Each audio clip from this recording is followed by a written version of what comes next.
Hello,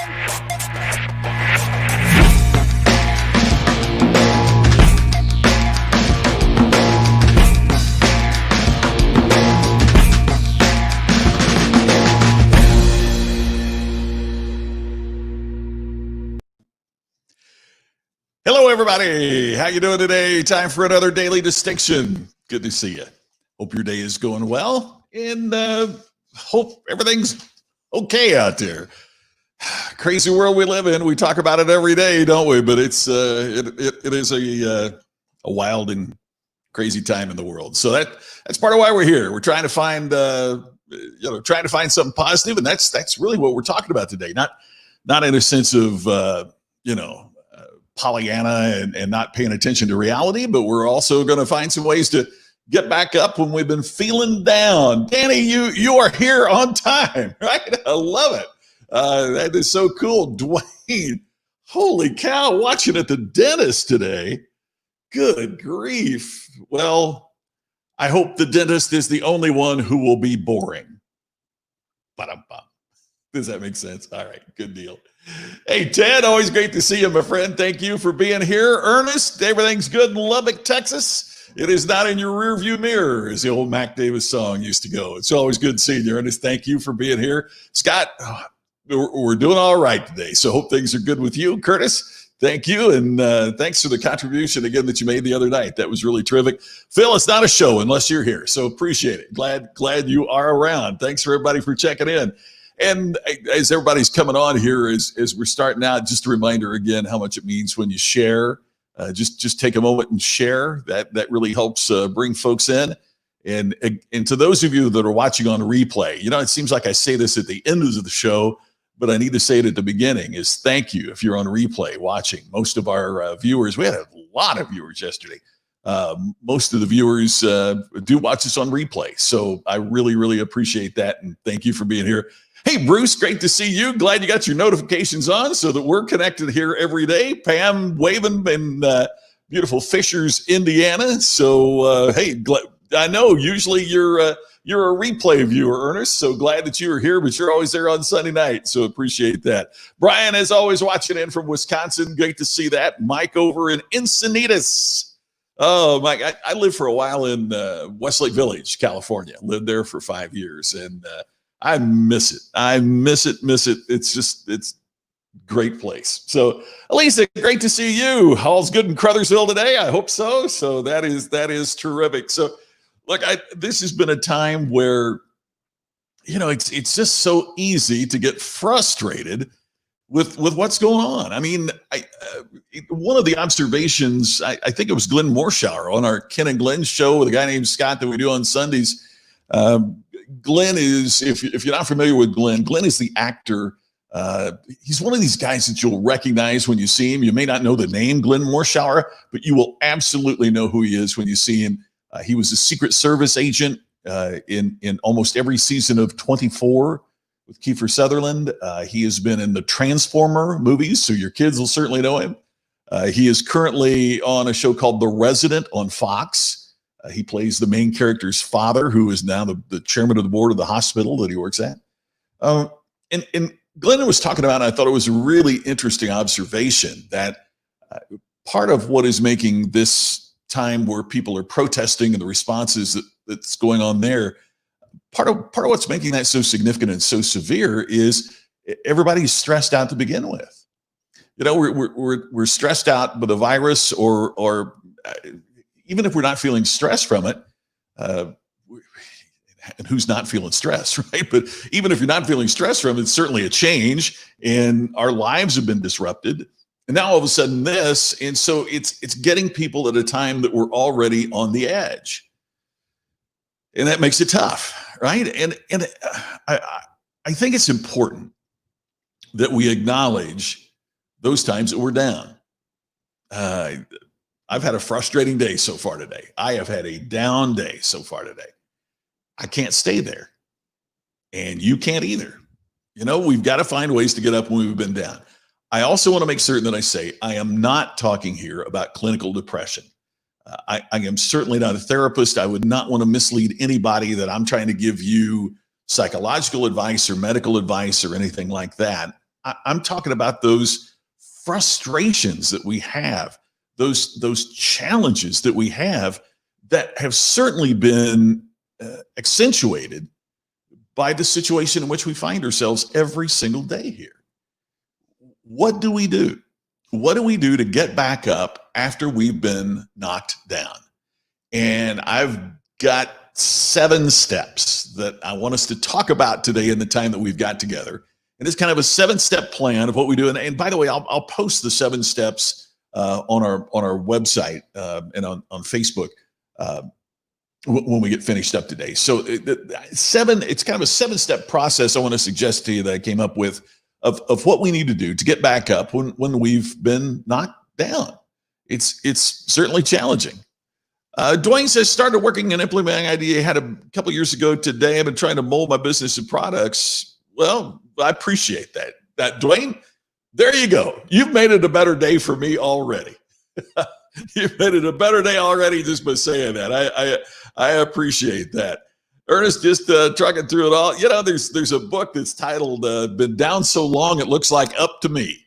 Maybe that was an old country song. That just popped in my head. I've been down so long it looks like up to me. Don't know who wrote that, but that's out there. So what do we do when we've been down? How do we get back up? What does it take to lift our spirits and to charge our batteries? Not talking about in a fake way or in a phony way, but a way to just kind of bring us back up when we've been through something challenging.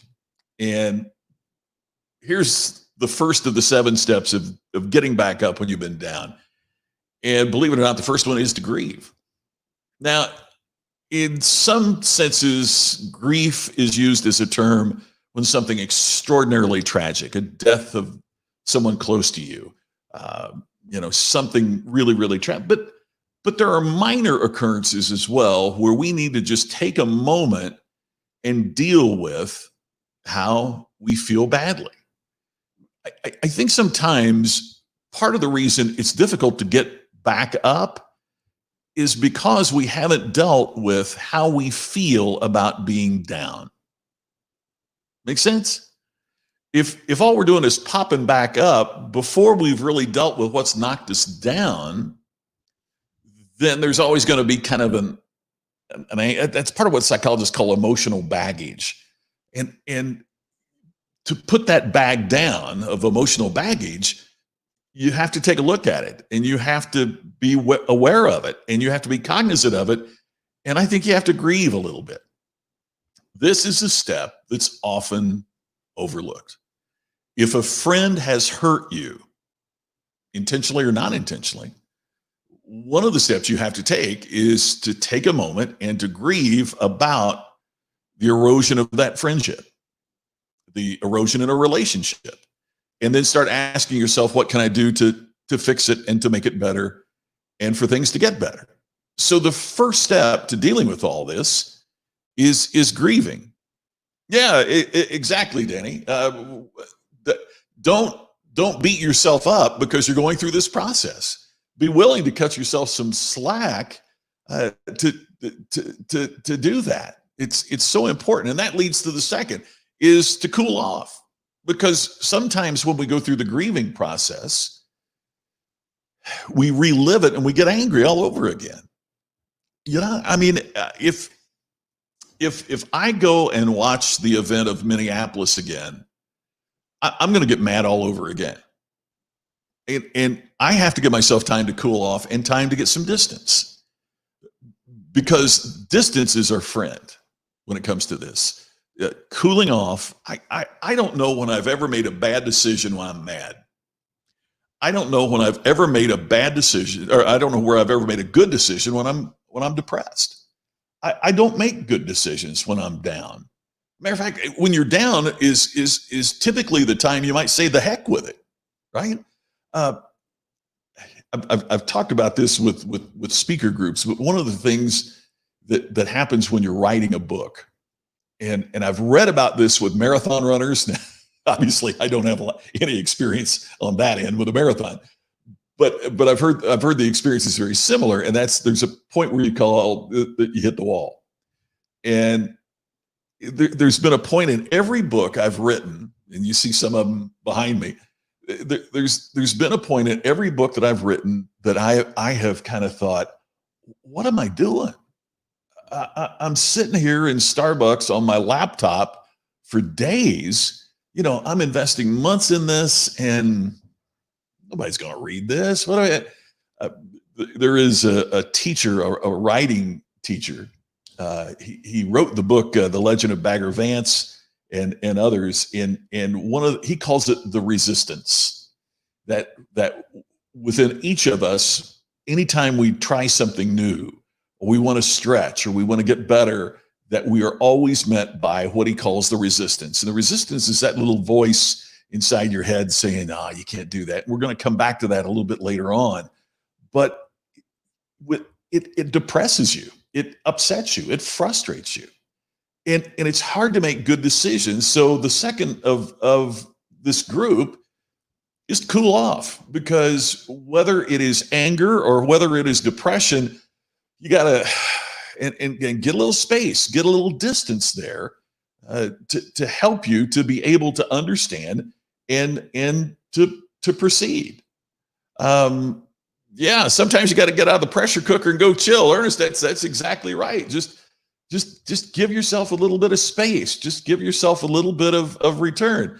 Danny, I was texting Vince this morning, in fact, and Vince Antonucci is somebody I've mentioned here on several occasions. He is the pastor, the minister at the church that we attend in Las Vegas, Verve, and he talks about the gap, between what happened and our reaction to what happened. And we don't need to be reacting impulsively. And that's exactly what Vince is talking about here, that we need that time to cool off. Now, once we have cooled off, now we have to look at it a little bit analytically and take responsibility for what our portion is in this process. How did you contribute to this? In some situations, you might be depressed because you're the one that messed up. In part of this, you might be down and upset because of the events of the world. In some of this, you might be down and depressed because of something that someone did to you. After you've grieved over the situation, after you've cooled off, now it's time to analyze responsibility. My mentor that helped me get started in the speaking business was a guy named Grady Nutt, N-U-T-T. He said that second T means the world to me, right? Sadly, Grady isn't well remembered, but Grady died in a plane crash in 1982. But he was one of the most profound and insightful people I've ever met. And Grady helped me so much in the early days of my speaking business, because I would get these evaluations after a speech, and there might, for numbers sake, let's say, I gave a speech, there were 100 people filled out the evaluation of the speech, and 98 of them were the people liked the speech or loved the speech, and 2 of them would just rip me to shreds. And I would sit and look at those 2 bad evaluations, and I would pour over them, and I'd get so upset by them. And one time Grady kind of got in my face, and he said, "So who do you think you are?" And I'm like, well, obviously these people think I'm a pretty bad speaker, horrible speaker. No, he said, "Who do you think you are that you can determine that those 2 people were smarter than the other 98? I never thought of it that way before. And he said, look, as a speaker, you have to analyze responsibility. So here's the responsibility. Sometimes it's your fault.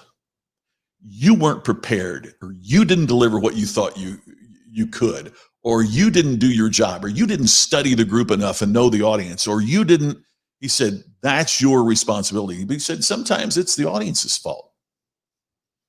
And we, as speakers, we'd always kind of been encouraged to think of it that, I have total response.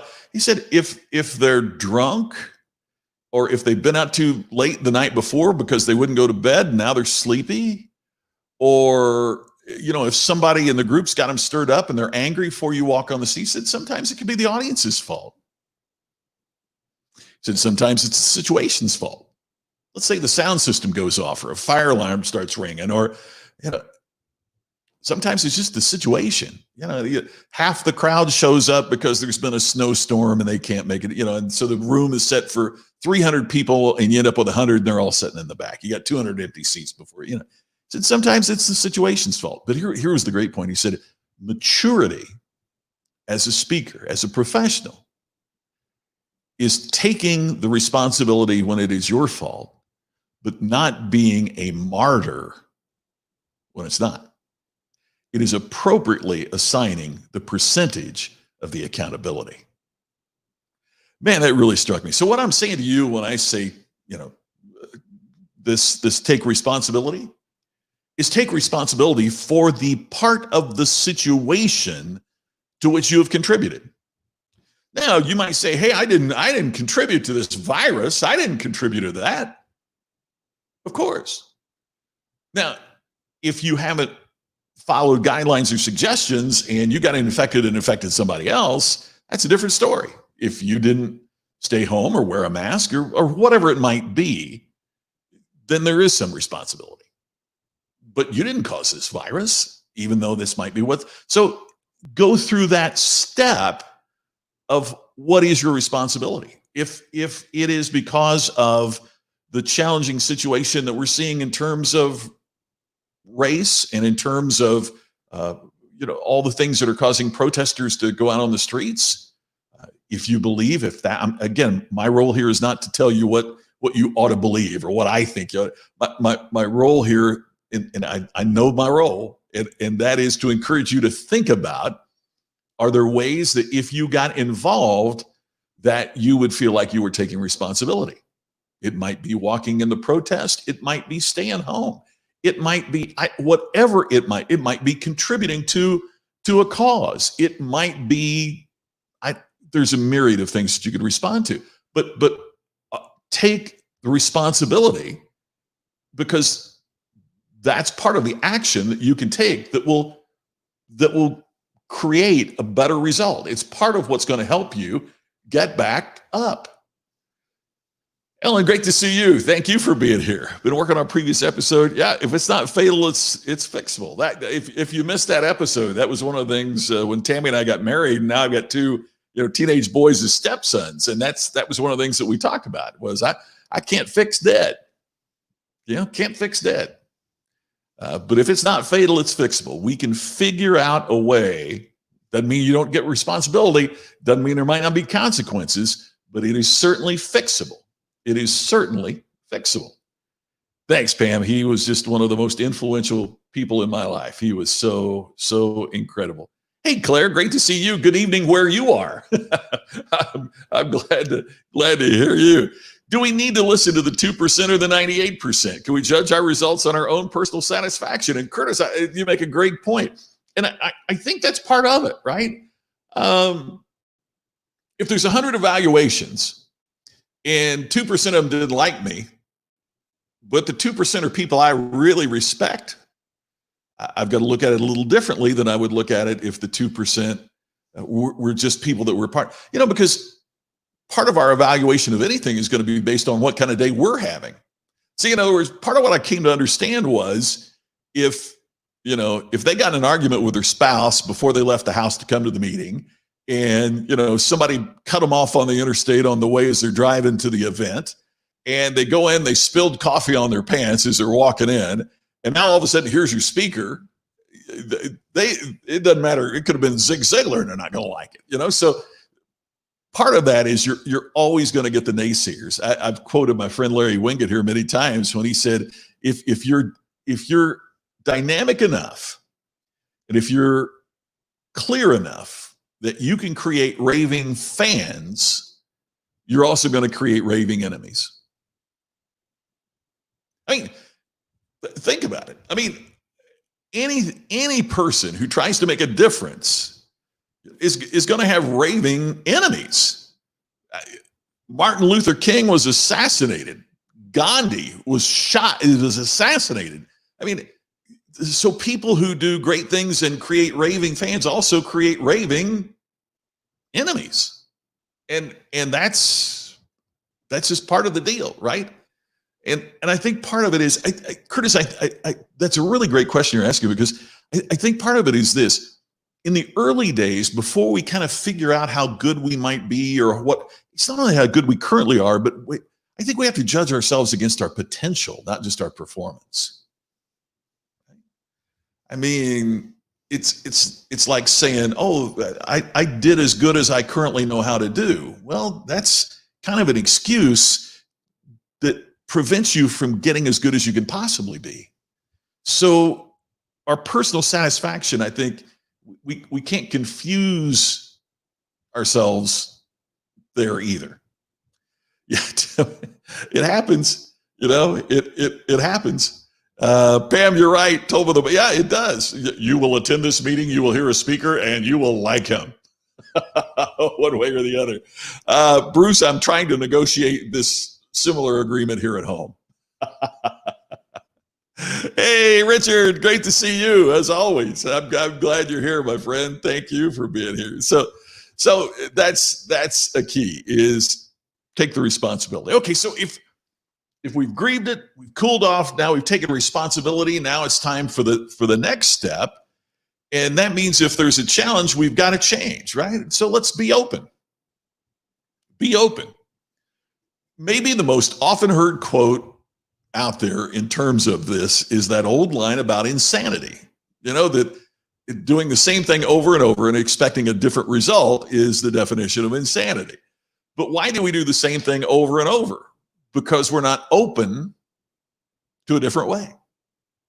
It's finding a way to make things better. So if we want to change, let's be open to ways that we can change and get better and make a difference. So that's part of what we have to do, is to find a way to be open to new ideas and to new approaches and to new ways of looking at things. I'm more focused on fixing what the negative ones say is wrong than building on what's good. Danny, I'm with you. That is a challenge that I fight. And it's been said many times, that the quickest way in the world to be unhappy is to try to please everyone else. Yet that seems to be a trap that so many of us fall into, is that we want to please everybody else, and we can never make everybody happy. So therefore we don't make ourselves happy. 60-20-20 rule. 20% will hate you and be very vocal. 20% will love you and cheer you. And the 60% who reach out to, forget about the 20% that hate you, Jerry. Yep.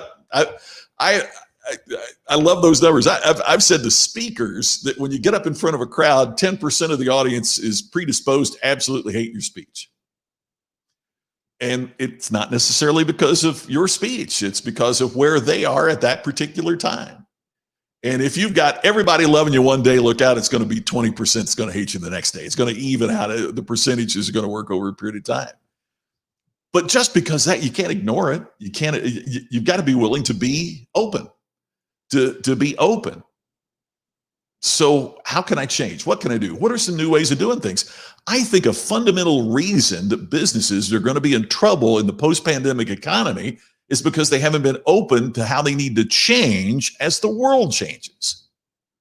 Look, as times change, situations change. Would you agree with that? Pretty obvious, right? Times change, situations change. I mean, for example, look at it, your iPhone, okay? Did this change things? Tammy and I don't even have a landline here at the house. Why would you need one? We got this thing, right? Did that change the situation for the phone company? Of course it did. So as those situations change, do people change? I did a program many, many years ago for AT&T. And I will never forget this man that stood up and he said, wait a minute, Scott. He said, you don't understand. He said, I don't want anything to change. That's why I went to work for the phone company. Because it was a monopoly, it was a utility, and I knew I could go to work and I could get paid, and I worked for a good company, but it wasn't going to be something that was always changing. And now you're telling me that the very industry I went into because it wasn't going to change is now changing. Yeah, So as times change, situations change. As situations change, people have to change. But yet you and I both know that people don't, because they're not open to change. And therefore, now notice how with each one of these, if you fail at each one of these steps, it can knock you back down. It can prevent you from continuing to get better. So now that you're going to be open, the next step is to change your focus. Change your focus. Focus elsewhere.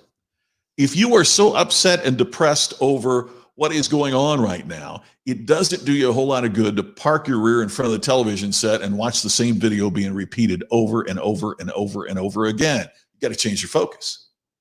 You got to change your focus. That takes personal discipline. It's a personal decision, but change your focus. By the way, is there a different way of looking at things? One of the things when I'm coaching and consulting with executives that I talk about is, so if Steve Jobs came magically, miracle, came back and decided that he didn't want to run Apple, he wanted to run your company, how would Steve Jobs run your company differently than what you're running it right now? And I work with CEOs and executives, and we talk about that. Wow, Steve Jobs was running my company. How would he run it? And you know what? They come up with ideas. If Amazon bought your business, what would they change about your business?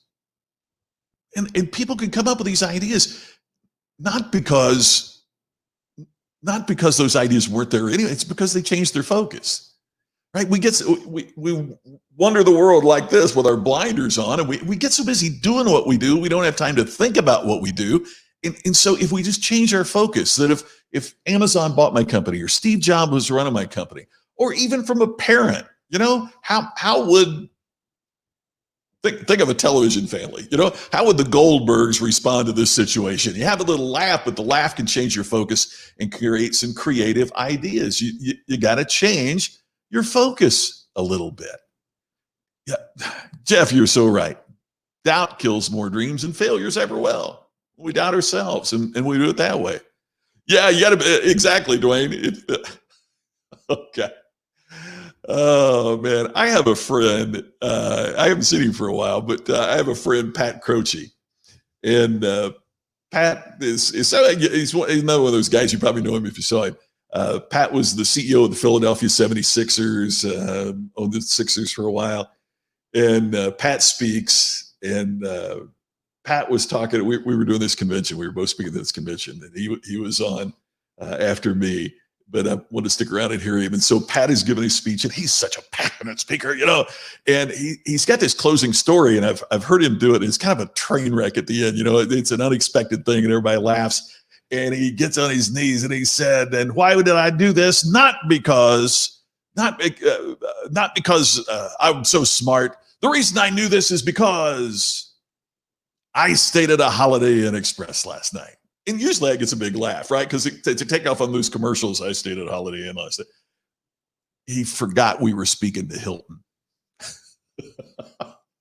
He did, and it crickets. And then all of a sudden, you see on his face, "Oh my God, I'm speaking to Hilton." It was so funny. You got to be prepared, because it's got to be the right group. Never say never, Cheryl. So true. You got to focus on that. Move ahead or get left behind. Yeah, Brian, what a great point. Zoom and what's possible with change and changing situations, create changing people. And even the CEO of Zoom was on the other day, and they said, "How has this impacted you?" And I'm ready for this great, answer. And he said, "Finally, my teenage daughter cares about what I do," which I thought was a great answer, right? Because now she's using Zoom to connect with her friends. And you're so right, Brian. You were so right. How we are changing is so incredible. So change your focus, and then find the positive. Sometimes when you're down, it is so difficult to think something positive is going to be out of this. We see it with what's happening in the world, with the situation that happened in Minneapolis and how that is broadcast across the country. Spread throughout communities throughout the nation.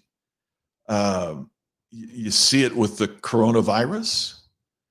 But yet I do believe that there are going to be positives out of every situation. There is always a way to find the positive. For some people, that's harder than others. Do you know people who brighten the room when they leave it? Right? Do you know people that always they look for the cloud around the silver lining? Uh, Look, at the end of the day, I don't want to be one of those people that says, "Hey, put on a happy face and be," that's not what I mean. I think if we didn't know the negative, it's hard to find the positive. But in every situation, there is something good that can come out of it. In every situation, there's something. It doesn't mean the situation was good, but we all know from our experiences in life that sometimes bad situations can create positive future outcomes. Find the positive. And the seventh of the seven is this: communicate. Communicate. But part of this communication is how you communicate with yourself. And that gets back to what many of you were mentioning earlier. You know, how do you communicate with yourself? What is the self-talk that's going on with you? Because if all you're saying is, "Oh, I feel so down. I feel so," there's a point where you got to change how you're communicating with yourself. You've got to improve your self-talk. So communication so oftenly, and I don't want to overlook it here, communication is how do you talk with someone? If someone has done something that made you upset and made you feel down, part of what you have to do is communicate with them. But how do you communicate with you? The most important conversations that you'll ever have is the internal communication that you have with yourself. It's absolutely critical. Change can be painful, but we've got to decide if the pain of change is less painful than the change we're presently undergoing. Yeah. Jim Rohn talks about, there's either going to pay the pain of discipline or the pain of regret. You're going to pay it either way. You're going to pay the pain of discipline up front, or you're going to pay with the pain of regret then after. Self-talk then goes back to, are you believing the ones who you tell you something negative? And that's a fundamental element, isn't it, Danny? Is that sometimes there are people who can't wait to tell us something negative. And then the question is, do we believe them? Do we believe them more than we believe our own self-talk? So in case you got in late, let me just run through this, and then we're done for the day. Is make certain that you take time to grieve. In other words, don't just try to, brush it off and move on. Think about it for a second. And depending on the severity of what you're talking about, will depend on the depth of your grief. But don't lose the chance to just understand what you're going through. Don't move too quickly. Take a deep breath and cool off. Take the appropriate responsibility for your part of the situation. Hey, sometimes it's going to be 0. Sometimes it's going to be 100. Where on the scale does this go? Ask yourself that. Be open to how you can change or adjustments you can make. And then with that openness, be willing to change your focus on where you are and what you're doing. Find the positive in the situation. And then communicate that positive message with others, but even more importantly, communicate it with yourself. That's how you get up when you've been down. Now, Jim, you make a great point. It's kind of the Martin Luther King thing about violence, isn't it? Communicating anger just results in more anger. That's why we've got to go through that process of grieving and cooling off and getting back to that. So those are 7 steps that can help you get back up after you've been down. Hey, quick reminder, my pal Jay Baer joins us on Thursday. That's going to be such a great conversation. I'm really looking forward to that. We're going to have more for you here. And again, thank you for sharing this. It's so important. If you haven't been to Distinction Nation yet, I hope you go there, distinctionnation.com, with all the free resources for what you need to do to create personal and professional distinction. And I'll look forward to talking to you once again tomorrow. Thanks for being here. It's my favorite half hour of the day. Thank you for being a part of this. I'll see you tomorrow on Daily Distinction.